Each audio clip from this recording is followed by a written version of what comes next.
গভর্নরের বিভিন্ন সিদ্ধান্তের সমালোচনা করে সংবাদ সম্মেলন করায় বাংলাদেশ ব্যাংকের ৩ কর্মকর্তাকে কারণ দর্শানোর নোটিশ দিয়েছে নিয়ন্ত্রক সংস্থাটি।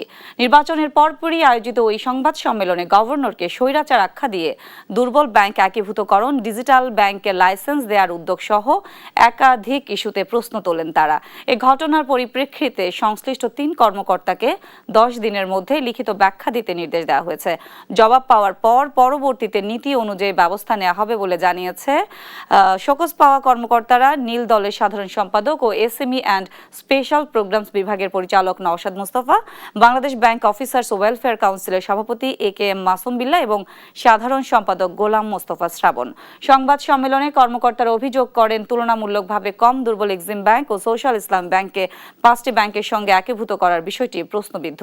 ব্যাংক রেজুলেশন অধ্যাদেশ 2025-এর আওতায় ইতিমধ্যে 5 ব্যাংক একীভূত করে সরকারি মালিকানায় একটি সম্মিলিত ইসলামী ব্যাংক গঠন করা হয়েছে।